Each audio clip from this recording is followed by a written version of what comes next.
Cricket पाहिजे तिथं दगड कोण ठेवले? हे हायमॅक चालू आहे का? तो हायमॅक चालू आहे का? इथं पुरे टोल चालू आहे का एका लाईनीनं? मग एवढ्या साऱ्या तू आपले नियम ठेवून राहिला, आम्हाला नियम सांगता का?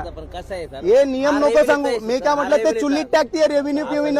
हे गरीबाले लुटायचे धंदे बंद करा तुम्ही, नाही टोल बंद करून द्या. काही गरीब नाही आहे तुम्ही. किती लाख रुपयात टोल घेतला? किती लाख रुपयात टोल घेतला? 270 मध्ये. 270 मध्ये. दिवसभरात किती रुपयाचा काउंटर उडेल तुमचा? 50 एक काम कर, मग नियमानुसार तू आम्हाला नियम सांगू राहिला ना. मी काय म्हटलं तू नियम सांगितले ना, जोपर्यंत ह्या बाथरूम चालू होत नाही, तो बाथरूम चालू होत नाही, हायमॅक हे पुरे स्ट्रीट लाईट हे पुरे तुझे चालू होत नाही, तोपर्यंत हे बंद ठेवा. तुम्ही सर्व अभ्यास तू बंद करून टाक. तू पहिले बंद कर. 4-5 दिवस आता बंद राहू दे, त्याच्यानंतर बोललो आमच्या संग. नाही असं नाही होत साहेब. असं नाही म्हणजे तुमच्या मनाने चालन का? तुम्ही आम्हाला नियम शिकवान का? सर, मग तुम्ही नियमाच्या बाहेर झाला ना, आम्हाला नियम शिकवता. म्हणणं बरोबर आहे. तुम्ही